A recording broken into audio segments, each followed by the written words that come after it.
Bitcoin will fail as an international currency. In this video, I'll show you why. Hello you guys and welcome back to the channel. Today I will be discussing Bitcoin with you. Many people think that Bitcoin is the future, and I have no problem with cryptocurrency, but I have a problem with Bitcoin in particular. So in this video, I'll give you 3 reasons why Bitcoin will fail as an international currency. When I say fail, I don't mean that you can't make money off of it. You can make money off of any investment, but what I'm talking about is in an international currency. I see people like Andrei Jikh on Logan Paul's podcast talking about why Bitcoin will be worth $2 million per coin and stuff like that. And that statement makes me worried about people who are investing in it, because cryptocurrency is most definitely the future.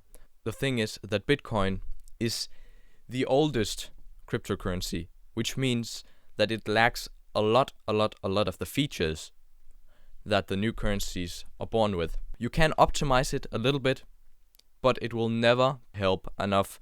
So let's get into point number 1, which is also the most important one that you have probably heard other people talk about before, which is transaction speed. The thing is, when you make a transaction with Bitcoin, it's not just as simple as swiping your credit card and the bank gets the information that you have pulled money out of your account, and the bank handles the rest, and the person you have sent the money to knows that he will get the money securely and safely.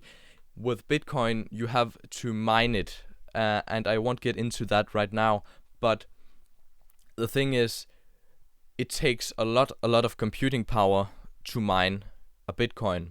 And if we pull up this picture right here, you can see that Visa has 24,000 transactions per second. Bitcoin, up in the right corner, is laying at only 7 transactions per second.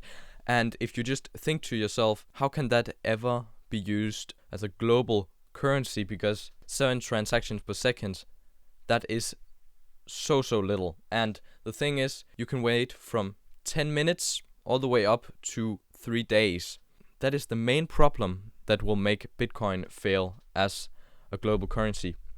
The second thing is that it is absolutely not sustainable. It is the farthest from sustainable that you can ever come, because every transaction need to be mined and secured. So when you need to mine a Bitcoin, a lot of computing power is going into that, which means that is requiring a lot of power, which means that is not very sustainable, of course. So that is another reason. If this were to be an international globally used currency, there would be even more miners, which means there would be even more sustainability problems, and it won't even be able to get there because of the transaction speed.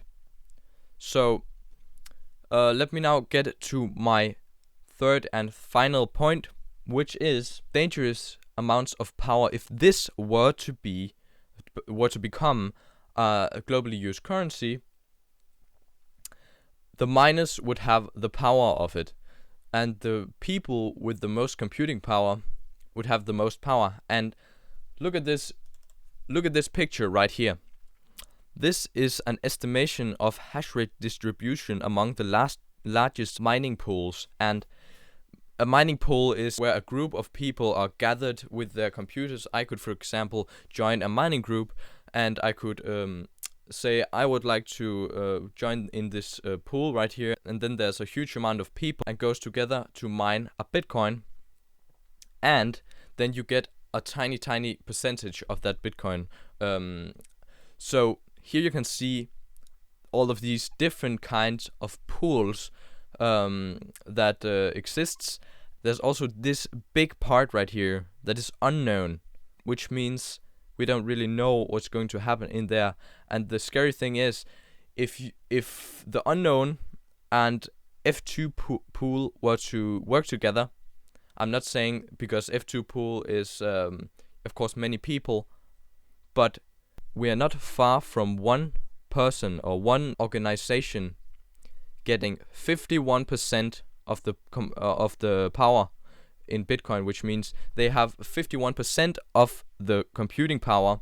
Imagine Elon Musk. I don't know how much this would cost, but he could probably, if Bitcoin was an internationally and globally used thing. When I say international currency, I mean that is basically the main currency in the world.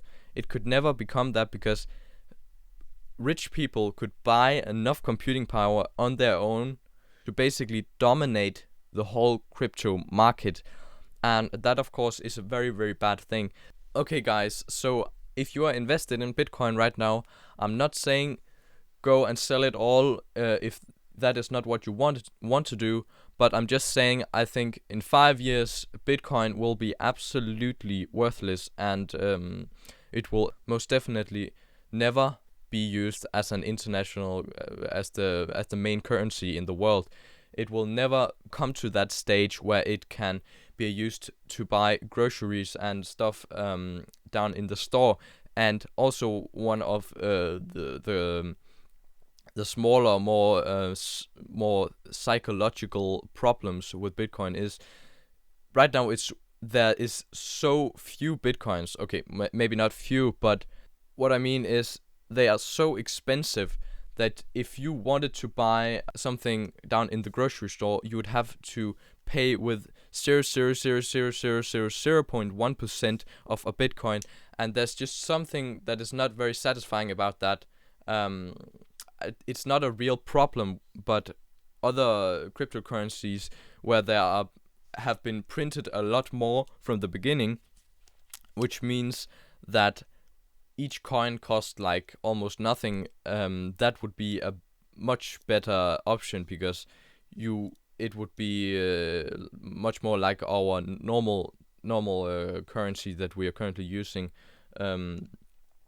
So cryptocurrency is definitely the future if you ask me, but Bitcoin is very, very far from it. Ethereum has some advantages, but Ethereum is also I wouldn't recommend Ethereum either. The people who have made Ethereum are working on like a 2.0 Ethereum, and they are trying to fix some of the transaction problems, and also they are trying to incorporate proof of stake, which is basically an algorithm which if you have a computer, you can basically mine Bitcoin. You don't have to have the biggest computer. What matters is that you have a computer, and that is some algorithm that has to be made to make this possible. I'm not the best person in the world to explain this to you, so if you want to learn more about it, it is pretty hard to understand, honestly.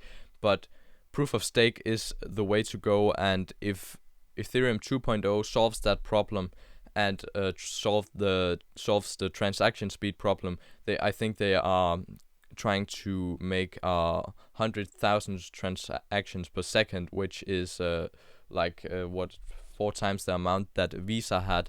Then that could absolutely be the main currency of the world. So that is pretty much it for today's video. If you're mad at me for making all of these statements, which are backed up by evidence, and you can find other YouTube videos basically saying some of the same things that I've said in this video, but put all your arguments down in the description. I will happily answer you. But yeah, that was it for this video, guys. I hope you have a great rest of your day. Bye.